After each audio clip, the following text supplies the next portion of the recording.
الحمد لله نحمده ونستعينه ونستغفره ونؤمن به ونتوكل عليه ونعوذ بالله من شرور أنفسنا ومن سيئات أعمالنا. من يهده الله فلا مضل له ومن يضلله فلا هادي له. ونشهد أن لا إله إلا الله وحده لا شريك له.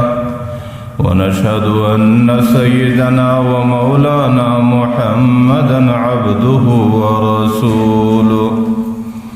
أما بعد فأعوذ بالله من الشيطان الرجيم. بسم الله الرحمن الرحيم. يا أيها الذين آمنوا ادخلوا في السلم كافة ولا تتبعوا خطوات الشيطان إنه لكم عدو مبين. وعن جرير بن جابر بن سليم رضي الله تعالى عنه قال رأيت رجلا يصدر الناس عن رأيه ولا يقولون إلا ما صدروا عنه. فقلت من هذا؟ قالوا رسول الله صلى الله عليه وسلم. فقلت وعليك السلام. فقال ولا تقولوا عليك السلام بل قولوا السلام عليك فإنها تحية الميت أو كما قال عليه الصلاة والسلام. آمنت بالله صدق الله مولانا العظيم وصدق رسوله النبي الكريم ونحن على ذلك من الشاهدين والشاكرين والحمد لله رب العالمين. محترم حاضرین، ستاسو په حضور کې ما د پیغمبر علیه الصلاۃ والسلام د حدیث یو ټوکړه پیش کړه چې هغه ډېر اوږد حدیث د امام ابو داود رحمه الله په خپل کتاب کې را نقل کړی دی. اسی د پیغمبر علیه الصلاۃ والسلام احادیث او تعلیمات په هغې باندې عمل کولم د انسان دپاره نور او برکت او خیر دی، او که چیرې انسان په خوله باندې د هغې د الفاظو تلاوت وکړي هم د انسان دپاره خیر او نور او برکت دی. نو ما ستاسو حضور کې د پیغمبر علیه الصلاۃ والسلام د یو حدیث ټوکړه پیش کړ. دې حدیث کې حضرت جرير بن جابر رضی الله عنه د پیغمبر علیه الصلاۃ والسلام سره د خپل اول ملاقات قصه بیانوي.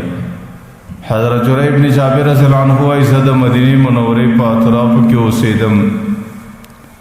او د پیغمبر علیه الصلاۃ والسلام مې اورېدلي وو چې هغې مدینې منورې ته راغلی دی او پر پیغمبر علیه الصلاۃ والسلام باندې مې غایبانه ایمان په خپل کلي کې لا قبول کړی. لیکن د دې خبرې ډېر شوق را سره و او د دې خبرې ډېره لویه جذبه را سره وه چې کله به مدینې ته ځم او کله به د پیغمبر علیه الصلاۃ والسلام دیدار او ملاقات زما نصیب کیږي. و یو ورځ مدینې منورې ته الله تعالی سفر راتګ راته اسانه کې موقع راته میلاو سوه چې کله مدینې منورې ته رالم، مسجد نبوي ته رالم.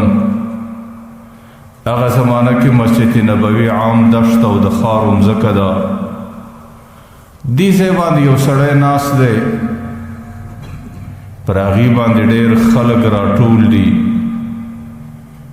او هغې خلک په خپل نوبت باندې هغه سړي ته ور وړاندې کېږي او د هغې سړي حضور ته خپل مشکل پیښوي. کله کله څوک کورنی مشکل ورته پیش کړي او کله څوک بهرنی مشکل ورته پیش کړي، کله یو څوک د بیمارۍ شکایت ورته پیش کړي، کله یو څوک د خپل تکلیف شکایت ورته پیش کړي. دی د هغې خلکو دا تکلیف او دا وینا په ډېره توجه باندې اوري او د هغې د مشکل د حل دپاره چې دی کومه خبره دا خلکو ته وکړي ولا یقولون الا ما صدروا عنه. هغې خلک بیا د ده په خبره کې چونو چرا نه کوي، بس کوشش دا کوي چې په دې عمل وکړي. نه پر دې خبره باندې د ده سره څه دلیل وایي، نه حجت ورسره وایي، نه بیا خبره ورسره اوږدوي او نه ده ته تکلیف ورکوي. بچ دی د هغې مشکل د حل دپاره کومه مشوره ورکړي، هغه سړی بس په هغې باندې په زړه کې کښېني، هغه سړی و شاته سي بل څوک ورته راوسکېږي. ولا یقولون الا ما صدروا عنه. دی چې کومه خبره د ده څه واوري په هغې کې بیا هېڅ وینا نه کوي. وایي ما یو ګړی انتظار ورته وکړی چې کله خلک او رش ورباندې کم سو نو زم په خپل نوبت روز کېدم. چې کله زه نږدې ورغلم ورنږدې سوم نو فقلت وعلیک السلام وعلیک السلام مرتين. ما هغې سړي ته دا الفاظ 2 ځله پیش کړو، مال وعلیک السلام وعلیک السلام. هغه سړي زما د دې خبرې په جواب کې راتول ولا تقولوا علیک السلام. داسې سلام چاته مه وایه چې علیک السلام، بل قل السلام علیک. داسې وایه السلام علیک. حضرت جرير بن جابر وایي ما په دې خپل کلام کې علیک د مخه کې سلام یې وروسته کې، لیکن هغه دا راتول چې علیک پر سلام باندې مه د مخه کوه، چې کوم چاته سلام وایه اول سلام وایه د هغې څه وروسته علیک وایه. داسې وایه السلام علیک. او دا یې راتول فإنها تحیة المیت. دا چې کله ادرې له سړی ورسي، مړو له سړی ورسي، نو مړي و ادرې ته چې سړی سلام پیشي هلته علیک د مخه کیږي. لکه خلک وایي السلام علیک یا اهل القبور، بیا به په خپلم دا وایي وعلیک السلام یا اهل الصدور. نو هغه سړي زما د دې خبرې په مقابل کې ماته ویل چې داسې مه وایه چې علیک السلام، بلکې چې چاته ورنږدې سوې او چاته سلام د سلام تحفه پیښوي نو د هغې الفاظ په دې شکل دي چې السلام علیک. د دې حدیث په تشریح کې علماو لیکلي دي چې مسلمان چې کله د مسلمان سره ملاقات کوي د مسلمان شعار سلام دی، هغې به د ټولو څه مخکې سلام ورته وایي. لیکن د سلام دپاره پیغمبر علیه الصلاة والسلام خپل الفاظ بیان کړي دي چې سلام په دې الفاظو باندې ویل چې السلام علیک دا سنت عمل دی، او چې کله په دې الفاظو باندې چا مسلمان ته سلام ووایي پر هغې سړي باندې په وعلیک السلام باندې جواب ورکول د واجب عمل دی. نو د سلام دپاره بهترین الفاظ د السلام علیک دی او د هغې په مقابل کې جواب هغې په وعلیک السلام دی. لیکن که چیرې 2 کسان سره مخامخ سي، دی یو هم ورته وایي چې السلام علیک، دا بل هم ورته وایي چې السلام علیک، نو هغه د سلام ذمواري ادا سوه، د سلام سنت ادا سو. لیکن په هغې کې چې د پیغمبر علیه الصلاة والسلام د طریقې کوم نورانیت او برکت دی، د هغې نورانیت او برکته څه سړی بې نصیبه پاته سو. نورانیت او برکت په دې کې دی چې ته به په ورته کې په ملاقات کې اول السلام علیک وایه، او د هغې دپاره نورانیت او برکت او د پیغمبر علیه السلام طریقه دا ده چې هغې به په جواب کې ورته ته وعلیک السلام وایي. که چیرې 2 کسان هغې ملاقات سره وسي، او بعضې خلک لکه دا اوس روشن فکره خلک چې ځان ته تعلیم یافته هم وایي او په حقیقت کې د دین سره ډېر ناولد او ډېر ناشنا یي، نو هغې چې کله ملاقات سره وکړي نو یم وایي السلام علیک، بل هم وایي السلام علیک. زه دا وایم چې په دې سره د سلام فریضه ادا کیږي، لیکن په دې کې چې کم سړي دا وویل چې السلام علیک، هغې ابتدا په سلام سره وکړه او د هغې په جواب کې پر دې بل باندې وعلیک السلام ویل واجب دي، او چې دې بل وده ته ابتدا په سلام باندې وکړه په السلام علیک، پر ده باندې هم د هغې جواب په وعلیک السلام باندې واجب دی. او چې کوم سړی واجبو باندې عمل نه کوي او واجب پرېږدي او د واجبو خیال نه ساتي، هغې په قیامت کې د لوم او ملامتیا سره مخامخ کېږي، بیا به د الله تعالی د طرفه پر ده باندې لوم او ملامتیا وي. زه ډېر ځله دا خبره منم چې د پیغمبر علیه الصلاة والسلام په تعلیماتو کې، د پیغمبر په احادیثو کې اصل مقصود چې دی هغه مغز او معنا ده، چې د هغې تعلیماتو کم مقصود دی، کم مغز دی، کم معنا ده، سړی په هغې باندې عمل وکړي. لیکن زموږ په شریعت کې د پیغمبر علیه الصلاة والسلام د احادیثو الفاظ ادا کول، چې کم الفاظ د پیغمبر علیه السلام څخه ثابت دي، هغې در ژبه رایستل دا هم زموږ لپاره د نورانیت او د خیر او د برکت ذریعه ده. اوس تاسو ګورئ دې حدیث کې پیغمبر علیه الصلاة والسلام السلام علیک وایي، او هغه بل سړی چې دی هغې چې پیغمبر علیه السلام راورلو هغه د السلام علیک پر ځای علیک السلام وایي، حالانکې د سلام علیک او د علیک سلام یوه ترجمه ده. د دواړو ترجمه دا ده چې پر تا باندې د سلامتی، لیکن د هغې ترجمې د یووالي سره سره پیغمبر علیه السلام هغه صحابي ته دا وایي چې علیک السلام به نه وایي بلکې السلام علیک به وایي. د دې معنا دا ده چې دین د پیغمبر علیه السلام د اتباع نوم دی. چې کومه خبره د پیغمبر علیه السلام څخه صادره سوي،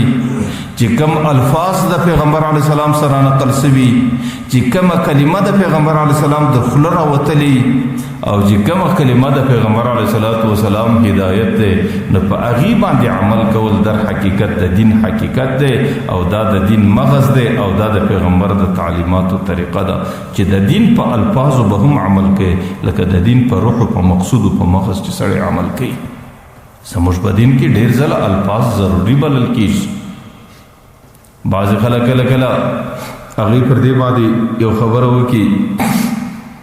ویار اصل مقصود خو چې دی هغه معنا ده او مقصود چې دی هغه د دې شي هغه مفهوم دی، په هغه مفهوم باندې عمل کول. زه دا خبره ښکاره کوم نه معلوم چې دا خلک دې معنا ته په کوم خوردبین کې ګوري، په کوم عینکو په کوم نظر باندې دی معنا ته ګوري. زه دا وایم چې په دین کې د پیغمبر په تعلیماتو کې چې معنا څومره ضروري ده، د پیغمبر د تعلیماتو الفاظ هم دغومره ضروري دي. که چیرې یو څوک یو مجلس لورس او په هغه مجلس کې هغې د السلام علیکم پر ځای باندې صرف په پښتو باندې د الفاظ ادا کړي چې پر تاسو د سلامتیا وي، نو د سلام چې کوم برکت دی هغې برکت ته دې سړي نسو په نصیب. او که یو سړی دا وایي چې السلام علیکم او په مجلس کې د هغې په جواب کې خو علیک ویل کېږي، لیکن یو څوک په پښتو باندې دا جواب ورکړي چې پر تا دې هم سلامتي، د هغې سلام چې کوم جواب پر د باندې واجب و هغه واجب په دې سره ادا نه سو. نو د دې معنا دا ده چې زموږ په دین کې د پیغمبر علیه السلام په احادیثو تعلیماتو کې چې څومره د انسان دپاره د هغې په معنا او په مفهوم او په مقصود باندې عمل کول ضروري دي، د هغه رقم چې د پیغمبر د خولې څخه کوم الفاظ راوتلي دي، د پیغمبر په هدایت باندې چې کوم الفاظ بیان سوي دي، په هغې الفاظو باندې عمل کول، هغه الفاظ په خوله کې راګرځول او هغه الفاظ په خپله ژبه باندې ادا کول، په دې کې الله تعالی ډېر خیر یې او ډېرې نور یې شي او ډېرې برکت یې شي. په هغه الفاظو کې ډېر خیر او نور او برکت خامخا راځي. ګورئ سلام دا د مسلمان شعار دی او سلام دا د ټولو مسلمانانو باهمي قدر مشترک دی او دا باهمي رابطه ده چې کله سړی نورو ملکونو ولاړ شي، بیا خاص کر چې د حج په موقع باندې سړی ورس هلته سړي ته مختلف قسمه مسلمانان مخته راځي، د هغې رنګونه ستاسو ډېر بدلي، د هغې ملکونو وطنونه ستاسو ډېر بدلي، د هغې رسم و رواج ستاسو ډېر بدلي او د هغې ژبه و وینا ستاسو ډېره بدلي. نه ته د هغې په ژبه باندې په یو حرف پوهېږې، نه دی ستا په ژبه په یو حرف پوهېږي. لیکن ډېر ځله هغه مسلمان د خپله اسلامي جذبه او محبت تا ته ښکاره کول غواړي، یا ته چې کله هغې مسلمان ته خپله جذبه او محبت ښکاره کول غواړي، نه د ده سره بل څه ستا نه ستا سره بل څه ستا، نو دی هم دې ته مجبوره دی السلام علیکم ورحمت الله، ته به هم دا ورته وایې چې وعلیکم السلام ورحمت الله. دا ستا او د ده په مابین کې قدر مشترک دی بس. نو بیا دی هغه خپل جذبه هغې هغه خپله محبت او مینه تا ته په سلام ښکاره کوي، نو ته به هم د هغې سلام په جواب سره هغې ته خپل جذبه او محبت او مینه ښکاره کوي. نو ځکه سلام دا پیغمبر علیه السلام د ټولو مسلمانانو په مابین کې یو قدر مشترک ایښی دی چې مسلمانان به په دې رسۍ باندې همیشه سره تړلي. نو زه دا وایم چې بعضې روشن فکره خلک په نن رواج کې هغې ځان له یو فیشن جوړ کړی دی چې کله ته ملاقات ورسره کوې نو دی د سلام بجای دی تسلیمات وایي، کله کله د هغې بجای دی آداب عرض ووایي، کله د هغې بجای دی صرف سلام مسنون ووایي. زه دا وایم چې د پیغمبر علیه السلام کوم سنت دی، د پیغمبر علیه السلام کومه طریقه ده او د پیغمبر علیه السلام چې کوم هدایت او فرموده ده، هغې د السلام علیکم په الفاظ ادا کېږي، په نورو الفاظو نه ادا کېږي. او د پیغمبر علیه الصلاۃ والسلام په دې سنت طریقه د سلام کې چې کم نورانیت دی، کم خیر دی، کم برکت دی، هغې په دغه الفاظو باندې دی. لیکن نه د تسلیماتو پر الفاظو باندې ستا، نه د آداب عرض پر الفاظو باندې ستا، نه د سلام مسنون پر الفاظو باندې ستا، نه پر نورو الفاظو ستا، دا صرف پر دې الفاظو دی. نو زموږ په دین کې لکه څنګه چې د یو پیغمبر علیه السلام د حدیثو په معنا او په مفهوم باندې عمل کول دا ضروري، ډېر ځله د هغې پیغمبر علیه السلام په فرمایلو په ادا کړو الفاظو باندې عمل کول ضروري. پیغمبر علیه السلام ته یو صحابي راغلی، هغه صحابي د پیغمبر علیه السلام څه زده کوي. د پیغمبر علیه السلام هغه صحابي ته د خوب دعا ورښیي، ورته چې کله ته بېدېږې نو دا دعا وایه: آمنت بکتابک الذي انزلت وبنبیک الذي ارسلت. پس دا به د زندګۍ آخرنی کلام یې پر دې باندې بېدېږه.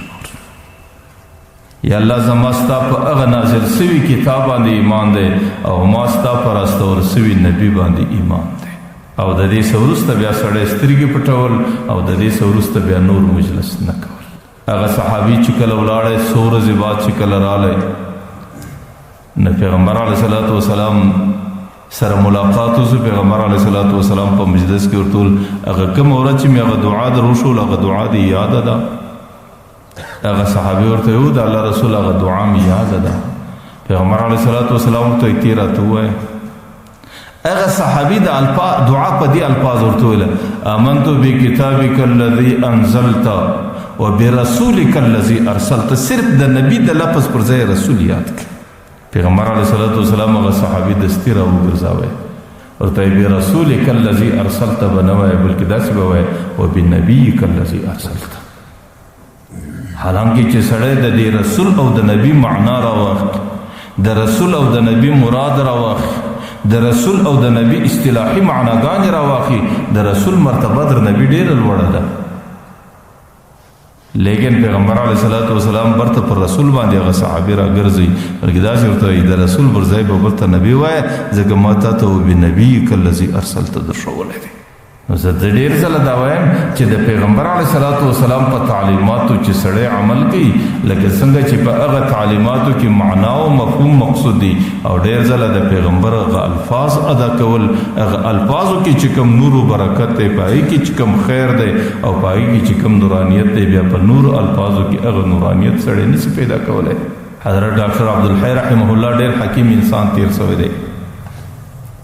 هغې دا لیکلی دي چې ډېر ځله یو کار سړی په خپل مزاج باندې کوي، د هغې کار جلا حیثیت دی، ستا یو خپل ضرورت یې په خپل مزاج باندې کوي. لیکن ډېر ځله یو کار سړی په دې نیت باندې کوي چې دا کار پیغمبر علیه السلام کړی دی، په دې نیت یې کوم، حالانکه کار هغه کار دی، ستا خپل ذاتي ضرورت یې کې ته کوې او بل طرف ته پیغمبر علیه السلام هم دا کار کړی دی، اوس کې د خپل ذاتي ضرورت پر بنیاد باندې کوې، ته پوهېږې هغه کار دې پوهېږي، هغه کار ستا ضرورت دی، ضرورت به دې په پرسي، لیکن د الله تعالی د طرفه ثواب یوه ذره نشته. لیکن که چیرې ته هغه کار په دې نیت باندې وکړې چې دا د پیغمبر علیه السلام سنت طریقه د پیغمبر علیه السلام دا کړې ده. د دې زه تاسو ته مثال در پیښ کوم. زه پر دې سر باندې بګړۍ او لنګوټه تړم، که چیرې زه په دې نیت باندې لنګوټه او بګړۍ وتړم چې دا د پښتنو یو شعار دی، په دې معاشره کې د عامو پښتنو عادت دی،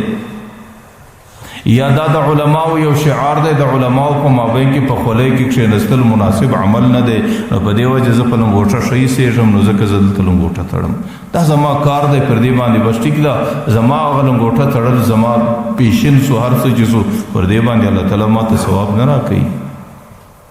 لیکن که چیرې د هغه لنګوټه زه په دې نیت باندې وتړم چې دا د پیغمبر علیه السلام سنت دی او دا د پیغمبر علیه السلام عادت دی او زه د پیغمبر علیه السلام په سنتو باندې مکلف یم او ما ته الله تعالی د پیغمبر په سنتو کې نورانیت او برکت راکوي، بیا چې کومه لنګوټه زه تړم د دې لنګوټې د مخکې تړلو د نیت په مابین کې د الله په ذات قسم د مځکې او د اسمانه څوم زیات فرق دی. چې کم کار د پیغمبر علیه السلام د سنت طریقې څخه بغیر وسی، په هغې کار کې هغه کار دی، په هغې کې بیا نورانیت و برکت نشته. چې کم کار په دې جذبه باندې اوسي چې دا د پیغمبر علیه الصلاۃ والسلام سنت عمل دی، په هغې کار کې بیا څومره اثرات دي، په هغې کار کې چې بیا څومره برکات او انوارات دي، هغې بیا سړی ډېر ځله په نورو څه کې نشي پیدا کولی. پیغمبر علیه الصلاۃ والسلام مدینه منوره کې د شپې راووتی، صحابه چونکې د عبادت سره عادت خلک او د پیغمبر علیه السلام شاګردانو، پیغمبر علیه الصلاۃ والسلام به همیشه د هغوی نگراني کوله پر ګرځېدی. چې کله د شپې د تهجد وخت دی رالی مسجد نبوي ته د حجرې سره ووتی، نو حضرت ابوبکر رضی الله عنه په یو کنج کې پر تهجد لمانځه باندې ولاړ دی. حضرت ابوبکر رضی الله عنه د قرآن کریم تلاوت ډېر سوکه کوي او ډېر په خاموشي باندې کوي چې صرف د څنګ یو ملګری یا اوري یا نه اوري. چې کله د هغې سره تیر سو، حضرت عمر رضی الله عنه د مسجد نبوي په بل کنج کې ولاړ دی، هغې په ډېر لوړ اواز باندې تلاوت کوي چې د مسجد نبوي تر نیمایي پورې رسېږي. پیغمبر علیه الصلاۃ والسلام لږ وګرځېدی چې کله حضرت ابوبکر د خپل مانځه څخه فارغ سو، حضرت عمر د خپل مانځه څخه فارغ سو، مری دواړه راطلب کړو. حضرت ابوبکر ته ابوبکر د قرآن کریم تلاوت ولې دونه سوکه کوي؟ هغه جواب ورکوي اسمعت من ناجیتو، ای د الله رسوله چې د کم چا سره مې مناجات و کلام دی، چې د کم چا سره مې وینا ده او چې د کم چا دپاره یې کوم، هغه یې په هر شکل اوري، نو په دې وجې سوکه هغه یې دغسې سوکه هم اوري. یعنی زه چې چونکې زما مناجات الله تعالی سره دی، الله تعالی لکه څنګه چې په زوره کلام اوري، الله سوکه کلام هم اوري، نو په دې وجه باندې زه په خپل رب یې اورم او زما رب یې په دغه حال کې هم اوري. حضرت عمر رضی الله عنه ته وایي تی ولې په زوره کوې؟ حضرت عمر رضی الله عنه څه ورته وایي؟ وایي اوقظ الاسنان وطرد الشیطان، زه په دې خپل تلاوت باندې دا بیده خلک ټوله راکښېنوم چې هغوی راکښېني او لمانځه ته تیار سي، او زه په خپل تلاوت باندې د دې مځکې څخه شیطان پسې اخم، ځکه چې پر کومه مځکه باندې د قرآن تلاوت کېږي هلته ملایکې راځي، هلته بیا شیطان تکیه نشي کولی. پیغمبر علیه الصلاۃ والسلام حضرت ابوبکر ته وایي ورته ارفع قلیلا، ته دا خپل اواز دی لږ راپورته کړه. حضرت عمر رضی الله عنه ته وایي اخفض قلیلا، ته بیا د خپل اواز لږ ورکښته کړه. ابوبکر ته وایي دومره سوکه یې هم مه وایه لکه ته چې څومره سوکه وایه. عمر ته وایي دومره په زوره باندې په لوړ اواز باندې هم تلاوت مه کوه لکه ته چې کوې. نو د هغې څه وروسته پیغمبر علیه الصلاۃ والسلام یو طریقه ورته بیانوي، او ظاهرا خو دا معلومیږي چې پیغمبر علیه الصلاۃ والسلام د دوی د تلاوت د هغې تطبیق او برابروالی د قرآن کریم د حکم سره کوي. ولا تجهر بصلاتك ولا تخافت بها وابتغ بين ذلك سبيلا. الله تعالی وایي نه قرآن کریم ډېر په زوره سړی وایي، نه به قرآن کریم ډېر سوکه وایي، بلکې درمیانه لار به اختیاروي، په درمیانه طریقه به وایي. نو بعض محدثین خو دا وایي چې د پیغمبر علیه الصلاۃ والسلام د دغه عمله څه مقصد دا و چې د حضرت ابوبکر او د حضرت عمر تلاوت د قرآن کریم د دې حکم سره برابر است. لیکن قربان در حکیم الامت حضرت اشرف علی تھانوی رحمت الله علیه هغې د دې یو ډېره ښایسته وجه ویلې ده. هغې وایي ګوره د پیغمبر علیه الصلاۃ والسلام د خپلو صحابو سره ډېره مینه او محبت، او د پیغمبر علیه الصلاۃ والسلام صحابو کې حضرت ابوبکر هم په خپله رأیه باندې د ځان دپاره یو طریقه انتخاب کړې وله چې زه به د قرآن تلاوت دا رقم کوم. حضرت عمر رضی الله عنه په خپل رأی د قرآن کریم د تلاوت لپاره یو طریقه انتخاب کړې و چې زه به بیا دا رقم کوم. لیکن پیغمبر علیه الصلاۃ والسلام په خپل یو طریقه وروښوله چې ته به دا رقم کوې، دی به دا رقم کوي، ته به هم د خپل عادت څخه بدلیږي، دی به هم د خپل عادت څخه بدلیږي. نو د پیغمبر علیه الصلاۃ والسلام د طریقې دپاره د خپل عادت څخه بدلیدل، دا د پیغمبر علیه الصلاۃ والسلام پر سنت طریقه تلاوت کولی. پیغمبر علیه السلام ورته سنت طریقه دغه ده. نو پیغمبر علیه الصلاۃ والسلام د دوی دپاره د یو سنت طریقې انتخاب کوي، او د دې کوشش دا دی چې حضرت عمر رضی الله عنه ته د تلاوت سره سره د سنت د طریقې ثواب هم پیدا سي، او حضرت ابوبکر رضی الله عنه چې په کم شکل تلاوت کوي هغه د خپل ذاتي تلاوت دی، هغه د خپل ذاتي طریقه ده، پر هغې باندې د تلاوت ثواب شته لیکن د سنت نورانیت نشته. چې پیغمبر علیه السلام کومه طریقه ورته بیان کړه د دې معنا دا چې هغې ته پیغمبر علیه السلام دا ورښکاره کوي چې الله به اوس د سنت د تلاوت ثواب هم درکوي او چې تلاوت پر دې طریقه باندې کوي په دې کې هغه زما د سنت طریقې نورانیت برکت او خیر او دا به ټول ورسره سي نو بیا به نور علی نور سي او ستاسو تلاوتونه به ستاسو دپاره ډېره نفع او ډېره ګټه کوي ما مخکې هم درته ویل چې د پیغمبر علیه السلام سنت دا د دې ټولو انسانیت دپاره هدایت دی ځکه د پیغمبر علیه السلام د دنیا ته د راتلو څه وروسته الله تعالی پر عرش باندې یو کلمه ولیکله او دا کلمه به پر عرش باندې د قیامته پورې لیکلي چې الله تعالی ورته ای پیغمبره او پیغمبر علیه السلام هغه طریقه په خپلو الفاظو بیانوي هغه کلمه بیانوي چې جعل الذلة والصغار على من خالف امري زما د راتګه څه وروسته چې کوم قوم زما پر سنت طریقه زندگی نه تیروي که پر هره طریقه باندې ولاړو د هغې به ذلت او رسوایي او ستړیا په نصیب الله تعالی په خپله دا ورته یا محمد لو استفتحوا كل باب وجاؤني من كل طریق که دا خلق د ننه بعد هره دروازه وټکوي که دا خلق د ننه بعد ما ته پر هره لار باندې راسي لما وسعه الا اتباعک چې در څو ستا اتباع نه ستا طریقه نه هېڅوک در ما پورې نشي راتللی نو د پیغمبر علیه السلام ته راتګه څه د دنیا ته وروسته نورې ټولې لارې بندي او نورې ټولې دروازې بندي یوه دروازه خلاصه او یوه لار خلاصه ده چې هغه د پیغمبر علیه السلام متابعت دی د پیغمبر سنت دی او د پیغمبر طریقه ده پیغمبر علیه السلام وایي لو کان آدم صفی الله حیا لما وسعه الا اتباعی که نن حضرت آدم علیه السلام د دنیا ته راژوندی او په دې دنیا کې زندگی تیره کې چې د ټولو انسانیت پلار دی لا چې زما طریقه نه حضرت آدم علیه السلام کامیابي نشي پیدا کولی چې نن که ابراهیم علیه السلام د دنیا ته راسي چې هغې ابو الانبیا دی د هغې په نسل کې 10,000 انبیا تیر سوي دي لا هم پیغمبر علیه السلام وایي لما وسعه الا اتباعي چې در څو پورې زما طریقه نه وي چې در څو پورې زما نقشه نه وي چې در څو پورې زما پر نقشه او طریقه زندگی نه وي در هغې وخته پورې در الله در ذاته پورې هېڅوک ځان نشي رسولی ځکه حکیم الامت حضرت اشرف علي تانوي رحمت الله علیه د دې واقعې څه دا اخذ او دا معنا راکښلې ده چې ګوره لار خو هغه ده چې تلاوت ابوبکر هم کوي حضرت عمر هم کوي او تلاوت د هغې هم جایز طریقه ده د دې هم جایز طریقه ده لیکن پیغمبر علیه السلام دوی دواړه د خپلې لارې سره اړوي او درېیمه لار د خپله ځانه څه ورته انتخابوي چې تلاوت به پر دې طریقو کوئ په دې خاطر چې د تلاوت سره سره الله تعالی زما د سنت طریقې ثواب هم ستاسو په نصیب کړي نو حضرت جابر رضی الله عنه وایي چې زه کله هغه سړي ته رانږدې سوم نو ما ورته ویل وعلیک السلام مرتين 2 ځله مې هغه سړي ته ویل چې علیک السلام وای دا به جواب کې راته چې السلام علیکم وایه علیک السلام مو وایه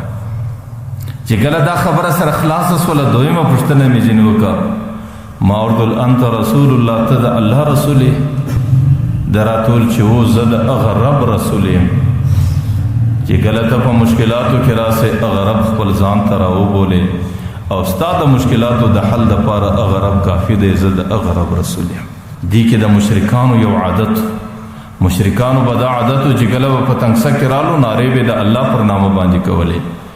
لکه قرآن کې وایي اذا رکبوا فی الفلک دعوا الله مخلصین له الدین چې کښتۍ به په غرقابي راله چې په کښتۍ کې به سپاره و چې کښتۍ به غرقابي سوله او څپو د دریا به په مخه واخیستله بیا به دوی د الله پر نامه باندې نارې کوي چې الله موږ ته نجات راکوه لیکن فلما نجاهم الى البر چې کله به سارا ته واوښتو د دریابو د کښتۍ څخه خلاصولو نو بیا به د خپل رب څخه بغیر بیا به د لاتو د عزاتو د مناتو د بتانو عبادت کوي بیا به د هغو رابلل کول نو پیغمبر علیه السلام ورته وایي چې زه د هر رب رسول نه یم زه د هغه خدایانو رسول نه یم چې مشرکان د کوم خدایانو عبادت کوي زه د هغه خدای رسول یم چې کله انسانان په مشکلاتو کې راسي او په ټولو مشکلاتو کې انسانان هغې ته چیغه او فریاد پیښوي او هغې د هغه انسانانو د مشکلاتو د حل دپاره کافي ذات بلل کېږي زه د هغې رب رسول یم بیا راته وایي چې زه د هغه رب رسول یم چې کله پر تاسو باندې کاختي راس نو بیا تاسو سترګې د اسمان طرف ته غړوئ او د هغې ربه څخه د باران طلب کوئ او ستاسو پر طلب باندې هغه رب پر تاسو بارانونه راوروي. بیا راته وایي چې زه د هغه رب رسول یم چې کله ته په یو صحرا کې روانې او ستا د ضرورت زاد و راحله و توشه او سامان ټول پر یو وښه باندې تړلی دي او هغه وښه په دې صحرا کې ستا څه ورک سي او ټول سامان در څه ورک سي او ته خپل مخ ته خپل مرګ حاضر کې چې اوس زما مرګ دی،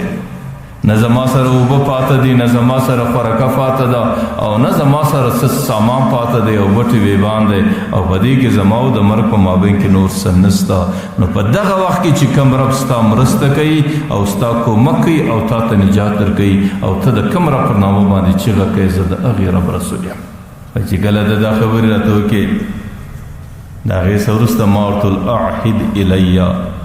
ای د الله رسوله ما ته یو نصیحت وکړه، د نصیحت یو خبر راته وکړه چې زه په هغې باندې عمل وکړم. محدثینو د دې څه یو مسله راکړلې، هغه مسله دا ده چې سړی کله د یو بزرګ سره مخامخ سي، د یو نیک انسان سره مخامخ سي او ستا و هغې ته ښه عقیدت او ښه ګماني، نو بیا هغې ته همیشه هم که د هغې د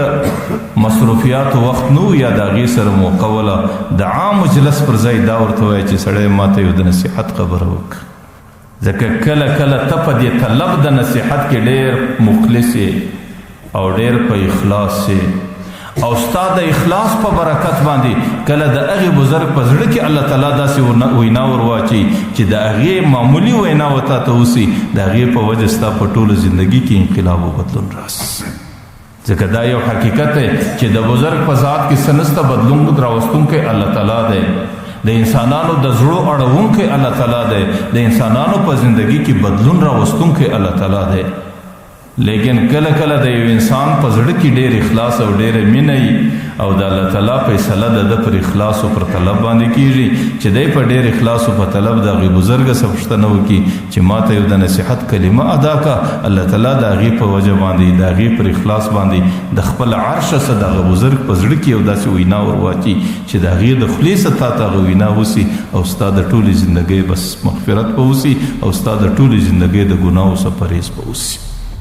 نو حضرت جرير بن جابر وایي چې ما پیغمبر علیه الصلاة والسلام ته د سلام او د دې څه وروسته ما ورته ویل اعهد الیه، ای د الله رسوله یو څو د نصیحت یو خبره راته وکړه. پیغمبر علیه الصلاة والسلام په ټولو خبرو کې یوه خبره راته وکړه، مختصر نصیحت. پیغمبر علیه الصلاة والسلام راته ویل سړی لا تسبن احدا، زندگی داسې تېره که په زندگی کې چا ته ښکنځل مه کوه، په دې یوه کلمه باندې عمل وکړه، لا تسبن احدا، چا ته ښکنځل مه کوه. علماو لیکلي دي چې د دې څه مراد د ښکنځلو الفاظ نه دي، د دې څه مراد دا دی چې په زندگی کې داسې کلمه مه ادا کوه، په زندگی کې داسې وینا مه کوه، په زندگی کې داسې خبره مه کوه چې د هغې په خاطر د بل مسلمان دل ازاري وسي. نه ښکاره داسې خبره کول، نه په غمز و په اشاره باندې داسې خبره کول چې په هغې باندې د مشر یا د کشر یا د نارینه یا د زنانې زړه زهیر سي، ځکه د مسلمان زړه الله تعالی ته ډېر قیمتي دی او د هغې په زیرولو باندې الله تعالی ډېر زیات ناراضه کېږي. حضرت عمر رضی الله عنه، حضرت عبدالله ابن عمر رضی الله عنه وایي چې د پیغمبر علیه الصلاة والسلام سره د بیت الله په طواف کې روان وم، چې کله د بیت الله طواف وسوس چې رکن یماني ته رالی براودرېد، برای دا بیت الله ته داسې کتل برای ویل ما اطیبک، ای بیت الله الله څومره خوشبویه کور پیدا کړی، وما اعظم حرمتک وما اعظمک، الله څومره عظمت در کړی دی، څومره عزت یې در کړی دی چې د ټولې دنیا په هر کنج کې چې څوک ورته ته مخ نه وګرځي لمونځ یې نسی کېږي. وما اعظم حرمتک، او څومره احترام، څومره عظمت او څومره قدر او څومره رفعت الله در نصیب کړی دی. په ډېر تعجب کې ورته وایي، په آخره کلمه څه ورته وایي، ورته وایي والله لحرمة المؤمن اعظم منک، د الله په ذات مې قسمي چې د مؤمن زړه د الله په دربار کې څومره احترام لري، هغه احترام بیت الله درته ډېر زیات دی. تا ته په تکلیف رسولو کې، ستا په بې ادبي کولو کې، ستا په خرابولو کې او تا ته په ضرر رسولو کې یو سړی دومره مجرم نه بلل کېږي لکه یو سړی چې په خپله خبره باندې د مسلمان زړه ته تکلیف ورسوي او د مسلمان زړه زهیر کړي او د مسلمان زړه پریشانه کړي چې هغې څومره مجرم دی، الله تعالی د هغې څه څومره ناراضه کېږي. نو پیغمبر علیه الصلاة والسلام څه هغه صحابي پوښتنه کوي، ورته یې د الله رسوله اعهد الیه، ما ته یو نصیحت وکړه، زه څه وکړم، زندګي څنګه تېره کړم؟ پیغمبر علیه السلام ته لا تسبن احدا، په زندګي کې چاته بده وینا مه کوه.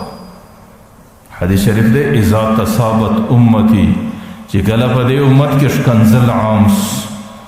چې کله په دې امت کې بدې ویناوې عام سوې، په دې امت کې پوچ الفاظ عام سو او په دې امت کې د مسلمانانو د زړه زیرېدل عام سلو، نو سقطت من عین الله، د الله د نظر رحمت څخه دا امت بیا ولوېدی. بیا الله تعالی دې امت ته د رحمت په نظر باندې نه ګوري، بیا به د دې امت ښه ورځ نه په نصیب کېږي، بیا به دا امت ورځ رابله د ستړو سره مخامخ کېږي چې کله په یو امت کې ښکنځل او په امت کې فوچ رد او په امت کې فحش الفاظ او په امت کې د مسلمان د زړه زیرېدل عام سي. ځکه الله تعالی څه وایي، حدیث قدسي دی، الله تعالی وایي چې کله په یو امت کې ښکنځل زیات سي نو د هغې د ښکنځلو په خاطر غضبتو، زه ډېر په غوسه یم. و اذا غضبت لعنت، چې کله زه په غوسه سم زه پر هغې امتو پر هغه انسانانو لعنت را استوم. و ان اللعنة متى السابعة، پر هغې باندې زما لعنت بیا در اومه پوشته پورې رسېږي. بیا صرف د هغو زندګي نه ده، د هغې بچان دي، د هغې لمسیان دي، د هغې کړوسیان دي، د هغې کوسیان دي، چې در اومه نسله پورې دا انسانان څومره رسېږي، بیا زما د طرفه پر هغې امت باندې در اومه نسله پورې لعنت را روان وي. ځکه پیغمبر علیه الصلاة والسلام تعلیماتو ته تاسو ګورئ چې اولنی ملاقات دی او پیغمبر علیه السلام هغه سړي ته اولنی د دین خبره کوي او هغه سړي د خپل ځان او د خپل زندګۍ متعلق یو خبره غوښتې ده. اوس په دې وخت کې چې کوم اهمه خبره یې پیغمبر علیه السلام یې د ټولو څه مخکې ورته پېښوي، لیکن پیغمبر علیه السلام د ټولو څه مخکې دا خبره ورته پېښوي چې لا تسبن احدا، زندګي به داسې تېروي چې چاته به ښکنځل نه کوي، زندګي به داسې تېروي چې د مسلمان زړه به نه زویروي، زندګي به داسې تېروي چې مسلمان ته به تکلیف نه ورکوي. حضرت ابوبکر رضی الله عنه یو ورځ خپل غلام ته په غوسه یو څو تیزې خبرې ورته وکړي، چې کله تیزې خبرې ورته وکړي د شاته پیغمبر علیه الصلاة والسلام را روان دی، پیغمبر علیه السلام دی نه ویني. پیغمبر علیه الصلاة والسلام چې کله د ده دا تیزې خبرې، حالانکه هغه د ده غلام دی، د رانیولی دی، د ده په ملکیت کې دی، پیغمبر علیه الصلاة والسلام وروسته غږ ورباندې وکړ، یا ابوبکر لعانین والصدیقین کلا ورب الکعبه، زما د په رب د کعبې قسم چې دوه صفته په یو سړي کې نه جمع کېږي، چې دی د صدیق هم ځان بولي او پر خلکو د لعنت هم وایي، زما په رب د کعبې قسم که دا دواړه په تا کې یو ځای سي، چې ته به ځان صدیق هم بولې او خلکو ته به تیزې خبرې هم کوې او پر خلکو به لعنتونه هم وایې او خلکو ته به د زړه زیرېدل ورکوې او د خلکو زړونه به زیروې. ورته کلا ورب الکعبه، زما د په رب د کعبه قسم چې دا نسي کېدلی. حضرت ابوبکر چې کله در شا وکتل پیغمبر علیه السلام دی، پر هغه ځای باندې چغې کړې، ویل د الله رسوله زما د طرفه آزاد دی، بس زما څه چې کومه خبره دې سړي ته سوې ده او زما څه چې د دې مسلمان څومره د دې غلام څومره زړه زیر سوی دی، بس د هغې جبیره زه اوس په دې باندې کومه چې زما د طرفه بس دته ازادي ده. حضرت ابوبکر هغه غلام پر هغه ځای باندې آزاد کړي. نو زه دا وایم چې تیزه خبره او مسلمان ته تکلیف رسول، مسلمان ته تکلیف رسول او تیزه خبره کول، دا د پیغمبر علیه الصلاة والسلام په تعلیماتو کې اولنی هغه کلام چې د دین نه پي، دا به سړی مسلمان ته نه کوي. او پیغمبر علیه السلام اولنی حضرت جریب بن جابر ته دا خبره کوي. زه ډېر ځله دا وایم یو سړی دی هغې په بد عمل باندې اخته دی او بار بار زه د دې مذاکره کوم چې هغه سړي ته د هغه سړي و ذات ته به په بد نظر نه ګورې، چې کم سړی په بد عمل اخته دی د هغې بد عمله څه به بد وړي، لیکن دا سړی د الله تعالی مخلوق دی، او دا سړی الله تعالی ته محبوب دی، نه معلوم چې الله تعالی ته قریب یې که دی قریب دی، نه معلوم چې ستا خاتمه پر ایمان باندې کېږي که د ده خاتمه پر ایمان باندې کېږي. ځکه د پیغمبر علیه الصلاة والسلام حدیث دی العبرة بالخواتیم. پیغمبر علیه السلام یو سړی ډېر ښه کارونه کوي، عبادتونه کوي، زندگی ټوله په عبادتو کې تېره کړي، جنت ته دومره قریب شي چې د ده د جنت مابین کې یو ذراع یا یو لویشت فاصله وي. لیکن الله تعالی پر خاتمه باندې داسې عمل د لاسه وباسي چې الله تعالی و جهنم ته وروغورځوي، چې جنت څخه بې نصیبه کړي. ډېر ځله یو سړی د کفر کارونه کوي، د ګناه کارونه کوي، د جهنم والا زندگی تېروي او دی جهنم ته دومره رانږدې شي چې د ده د جهنم په مابین کې یوه لویشت مځکه پاتې وي. لیکن الله تعالی خاتمه په داسې ښه شکل باندې کړي، پر دې وخت باندې الله تعالی یو داسې عمل د لاسه څخه وباسي چې د هغې عمل په خاطر باندې الله تعالی د ټولې زندګۍ صفایي وکړي او دی د جهنم بجای جنت ته راورسي. ځکه سړي ته په بد نظر نه کتل، چاته په سپک نظر باندې نه کتل او چاته په دې نظر باندې نه کتل چې دا ګناهګاره دی، دا نافرمانه دی، دا ناروا دی، دا څه دی، دا څه دی. د دې څه مخکې د ټولو څه مخکې پر خپل ځان باندې نظر ساتل چې ما په زندګي کې څه کړي دي، زما د الله سره کم تعلق دی، زما د الله سره کم رابطه ده. کېدای شي د دې به د الله تعالی سره یو تعلقي خاتمه به پر ایمان سي، زما خاتمه مستوره ده، نه معلوم چې زما خاتمه به پر ایمان یو که به نه. او ما درته ویل چې د انسانانو اعتبار خاتمې ته دی. پیغمبر علیه الصلاة والسلام چې کله خیبر ته راغلی، د خیبر غزا ده، د خیبر د کلو څه د باندې پیغمبر علیه الصلاة والسلام خیمې واچولې او ټوله خیبر یې محاصره کړې. غالبا 9 کال د هجرت د خیبر د کورویو شپانه راووتی، هغې پسونه پیایي، پسونه یې را روان کړو رمه د پیغمبر علیه السلام او د صحابو خیمو ته یې رانږدې کړله چې څه اوس زه ورسم دا څنګه خلک دي، څه وایي، څه غواړي. چې کله راغلی د صحابو څه پوښتنه کوي، وایي ستاسو سردار چیرې دی؟ هغې د پیغمبر علیه السلام خیمه ته چې هغې د کجورو د پاڼو څخه جوړه د معمولي ځای دی، دې ته اشاره وکړه، وایي زموږ سردار په دې ځای کې ناست دی. د هغه شپانیو زړه ته نه لویږي چې د کم چا د لاسه روم و فارس، چې د کم چا د لاسه قیصر و قسرا، هغه په لرزه براندام دی، هغه ریږ دی، هغه په وهم و په بیره کې دی، او هغه سردار دی په د دومره معمولي خیمه کې ناست. د هغه شپانه ورته تاسو زما مذاق پر ما باندې مسخره او مذاق مه کوئ، زه حقیقتا د هغه سردار دید له راغلی. صحابه ورته وایي موږ پر تا باندې مذاق و مسخرې نه کوو، ته ورسه زموږ سردار ناست دی. چې کله راغلی پیغمبر علیه الصلاة والسلام ناست دی، پیغمبر علیه الصلاة والسلام مخ ته کښېناست دی. ورته یې سړی تاسو څنګه راغلي یاست؟ تاسو د مځکې له کم پیغام راوړی دی او تاسو زموږ څه کول غواړئ؟ پیغمبر علیه الصلاة والسلام د ټولو څه مخکې هغې ته د الله تعالی توحید، د لا اله الا الله محمد رسول الله کلمه ورته پیښوي چې موږ تاسو د ټولو خدایانو څخه د یو خدای عبادت ته رابولو. هغه شپانه پر چونکې د پیغمبر علیه الصلاة والسلام وینا ده، هغه شپانه پر زړه باندې لږ اثر راغلی. ورته یې سړی که زه دې کلمې ویلو ته تیار سم، تاسو به زما سره څه معامله وکئ؟ پیغمبر علیه الصلاة والسلام ورته ویل موږ به تا په دې خپل زړه پورې ونسو او موږ به تا د خپل ځان ورور جوړ کړو او موږ به تا همیشه د ځان سره ملګری وساتو. هغه ورته سړی زما د بې بسۍ استهزا او دا مه کوه، زه ډېر په اخلاص باندې راغلی یم، زما رنګ تک تور دی او تاسو ته الله ښایسته رنګونه درکړي دي او زما د رنګه څه بدبویي ولاړېږي، زما د جسم او د بدنه څه بدبویي ده او تاسو خوشبویه انسانان یاست، تاسو به ما د ځان څنګه ورور کړئ؟ تاسو به ما په غېږ پورې څنګه ونسئ؟ پیغمبر علیه الصلاة والسلام ورته وایي موږ به تا یقینا د ځان ورور جوړوو او زموږ رب به ستا بدبویي په خوشبویي در بدلوي، زموږ رب به ستا بدرنګي په ښایست باندې در بدلوي.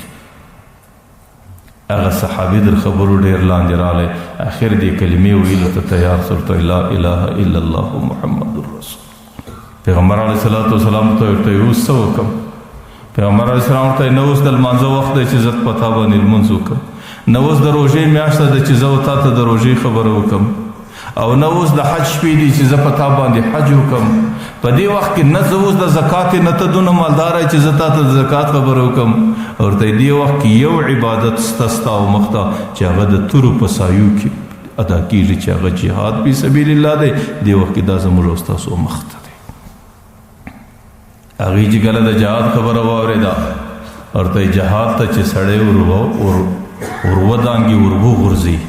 او جهاد ته سړی جهادي معرکې ته ورشوسي، نو سړی د دوو حالاتو سره مخامخ کیږي، یا به بل قتلی دی به غازي او یا به دی قتلیږي نو تاسو هغې ته شهید وایست. ورته بس که بل قتل کم هغه خو پرېږده، که زه په دې کې شهید سم، زه قتل سم، زه مړ سم، تاسو زما دپاره کوم ضمانت بیانوئ؟ پیغمبر علیه الصلاة والسلام ورته زه تا ته دا ضمانت لیکلی درکوم، زه تا ته دا ضمانت درکوم چې الله تعالی به تا جنت ته رسي، زه تا ته دا ضمانت درکوم چې الله تعالی به ستا خوشبویي په بدبویي په خوشبویي بدلوي او ستا بدرنګي به الله تعالی په حسن او په ښایست باندې در بدلوي. ورته که ته به دې جهاد کې زموږ سره شریک سې، زه دا ضمانت د دې خبرې اخلم. هغه اسود دی، هغې په رنګ باندې تک تور دی، د هغې پر زړه باندې ډېر اثر اوس. ورته د الله رسوله به زه اوس په جهاد کې شرکت ترسره کوم. پیغمبر علیه الصلاة والسلام ورته ته خو د بل په امانت کې او ستا سره دا رمه د یهودو امانت ده، دې ته وایي جهاد، دې ته وایي زندګي، دې ته وایي احتیاط، دې ته وایي پرهیز. چې د کم چا محاصره دی کړې ده او هغه د دوی مخ ته حربي کافر دی، د هغې هر څه دوی ته جایز دي، لیکن یو مسلمان سره د هغې مال امانت ورسره دی، ورته یې ورسه دا رمه د یهودو در کورو پورې ورسوه، دا امانت سر ته ورسوه، ورته موږ نه راسه. هغه یهودي هغه امانت چې کله رمه یې ورسوله دوباره چې رالی چې هغه رارسېدی د یهودو سره معرکه روانه سوه. په معرکه کې چې کله هغه شپانه ورګډ سو په اول سر کې شهید سو. مازدیګر پیغمبر علیه الصلاة والسلام په خپلو زخمیانو او شهیدانو کې ګرځي، یو ځای صحابه سره راټول دي، پر یو سړي باندې شهید پروت دی. پیغمبر علیه الصلاة والسلام ورته تاسو پر څه باندې راټول یاست؟ ای د الله رسوله یو سړی دی، هغې نه معلومیږي چې زموږ د صف دی که د دوی د صف دی. هغه سړی په موږ کې یو څوک نه پیژني، لیکن پروت د مسلمانانو په طرف کې دی او پر دې باندې موږ فیصله نسو کولی چې دا اوس څوک دی چې په دې مابین کې پاته سوی دی. پیغمبر علیه الصلاة والسلام چې ورته ودرېدی نو هغه اسود هغه شپانه پروت دی. پیغمبر علیه الصلاة والسلام ورته تاسو کې نه پیژنئ، زه یې پیژنم. ورته دا هغه سړی دی چې کوم چاته الله تعالی د ایمان راوړلو څخه وروسته د یوې سجدې وخت هم ورنصیب نه کوي، لیکن په الله قسم چې زه وینم د جنت ملایکې اوس غسل ورکوي، او ورته د الله په ذات قسم چې زه وینم چې په جنت الفردوس کې د ده استقبال او تیاري روانه ده، او زه وینم چې د ده خوشبویي الله تعالی د ده بدبویي په خوشبویي وربدلوي او د ده هغه بدرنګي الله تعالی په حسن او په ښایست وربدلوي. زه دا درته یم چې اعتبار خاتمې ته دی. که دغه سړی لږ ګړی د دې څه مخکې مړ وای دا سړی جهنمي و، ځکه دا بغیر د کلمې و بغیر د ایمان و، لیکن لږ ګړی بعد چې الله تعالی هغې ته د ایمان توفیق ورکوي، د یوې کلمې په وینا باندې الله تعالی هغه دې ځای ته ورسوي چې هغې ته الله تعالی جنت الفردوس کې د ملایکو استقبال دی او د هغې د غسل لپاره ملایکې راشوه کېږي. زه دا درته وایم چې ډېر ځله امتحانی زمانه ده، امتحانی دنیا ده، او یو چا ته په سپک نظر نه کتل، د یو چا عمل ته په سپک نظر نه کتل، د یو چا ځان دیندار نه بلل او د یو چا ځان بېګوټی نه بلل او یو چا ته په استهزا او په پسخن په داسې الفاظو باندې نظر نه کول او نه وینا کول چې د هغې د زړه لږ سپکاوی او زیرېدل کې راس. ځکه اعتبار خاتمې ته دی، نه معلوم چې زما خاتمه پر کوم حال او نه معلوم چې ستا خاتمه پر کوم حالي. ما د ټول امتحاني زمانه ده، ټوله زندګي به مې په دینداري کې تېره سي. پیغمبر علیه الصلاة والسلام وایي سهار سړی مومني او ماښام غریب د ایمانه څخه خلاص، او ماښام دا د فتنو زمانې دي او ماښام د امتحاناتو زمانې دي. ماښام سړی مومني، سهار غریب د ایمانه څخه خلاص. ولې خلاصیږي؟ یبیع دینه بعرض قلیل من الدنیا. معمولی منصب مختراله، معمولی ګټه مختراله، معمولی قومي تقاضا مختراله او معمولی مفاد مختراله، بیا د غریب دین ته رخصت ورکړي چې بس زما او د دین هیڅ تعلق نشته. نو یبیع دینه بعرض قلیل من الدنیا. ډیر خلک په دې زمانو کې دین دا د ډیرې لږ ګټې په مقابل کې د لاسه سور کوي.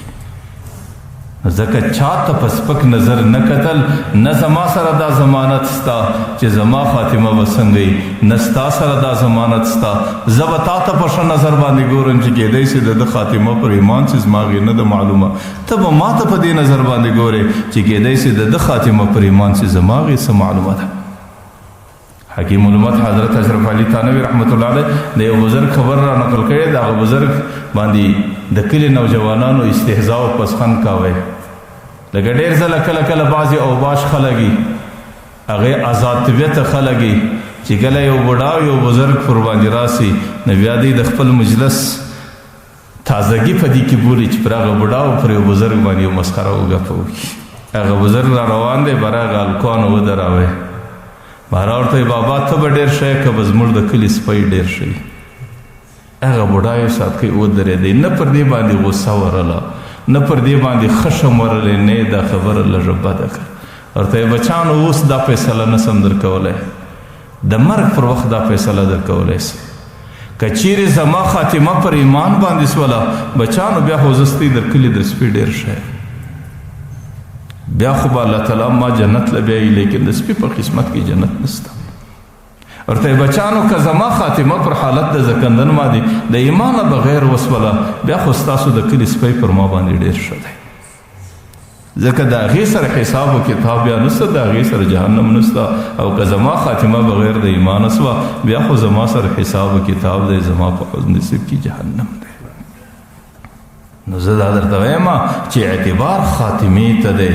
د پیغمبر علیه صلات وسلام حضرت جری بن جابر ته نصیحت کوي، ورته یو نصیحت دا ورته کوي وایي ولا تصبن احدا، زندگی کې به و چا ته ښکنځل نه کوې، په زندگی کې به و چا ته سپک نه ګورې، په زندگی کې به چا ته داسې وینا نه کوې چې د هغې زړه په ځای رسي، او په زندگی کې به چا ته په سپک نظر باندې نه ګورې، او هر سړی به در ځان په دې معاشره کې ښه بولې، او دا ستا د زندګۍ تېرولو یو طور دی، یو طریقه ده. نو په دې خاطر باندې چې چونکې اعتبار خاتمې ته دی او د خاتمې نظر به سړی ساتي. حضرت مفتی محمد حسن رحمه الله دا یو خبره کوم د حکیم الامت حضرت اشرف علي تھانوي رحمت الله علیه په اجلو خلفاو کې یو ورځ د یو بل خلیفه حضرت مولانا خیر محمد جالندری چې هغې د ابو داود شرح د بذل مجهود په شکل کې لیکلې ده چې د هر چا د وس کار نه دی. حضرت مفتی محمد حسن رحمه الله هغې د خپل ملګري ته وایي دواړه د حکیم الامت خلیفګان دي. ورته حضرت چې کله د حکیم الامت په مجلس کې ناست یم په خدای قسم زندگی مې دای چې در ما ګناهګاره در ما بدترین در ما بدکاره په دې ټول مجلس کې نشته، لیکن چې کله د مجلس څخه ولاړ سم بیا هغه کیفیت نه وي. هغه مولانا خیر محمد جالندری هغې ورته حضرت په الله قسم زما هم دا کیفیت دی چې زما د حکیم الامت په مجلس کې ناست یم چې د ټولو څخه ګناهګاره او بدکاره زه یم، لیکن چې ولاړ سم بیا دا کیفیت نه وي. وایي ته درځه د حکیم الامت سره دا کیفیت شریک چې زما عقیده دا ده چې هغه د تیرې صدۍ مجدد و، د هغې په مثل انسان الله تعالی په تیر 100 کاله کې په عرب او عجم کې نه کوي پیدا. وایي چې کله حکیم الامت حضرت تھانوي ته رالو هغې ورته ویل بچانو تاسو خو ما ته دا وایاست او زما د الله په ذات قسم چې په کوم مجلس کې زه ناست یم زما هم د عقیده چې په دې ټولو مجلس کې در ما ګناهګاره بل نشته. نو چې د کوم چا پر خپل ګناه باندې نظري پر دې خپله زندګي باندې نظري هغې د بل د زندګۍ او د عیبو څه بیا ړوند دي. چې د کوم چا په خپل نس او په خپله سینه کې درد دي د هغې سره د بل د نس د درد فکر نه وي ورسره. چې د کم چا په خپله زندگی باندې سوچ باندې چې ما څه کړي دي، زما سهار څنګه تېرېږي، زما ماښام څنګه تېرېږي، زما ورځ څنګه وي، زما شپه څنګه وي، زما ژبه څنګه چلیږي، زما سترګې څنګه چلیږي، او زما د زندګۍ کومې نافرمانۍ زما څه کېږي. چې د کم چا پر خپله نافرماني باندې نظر وي د هغې د بل په نافرماني کې سوچ نه بندېږي.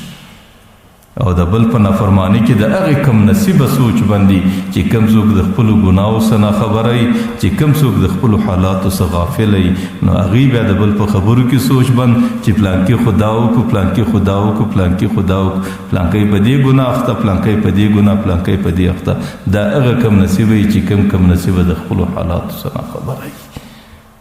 نو حضرت جرير بن جابر ته اول نصیحت پیغمبر علیه السلام دا کی چې لا تسبن حدا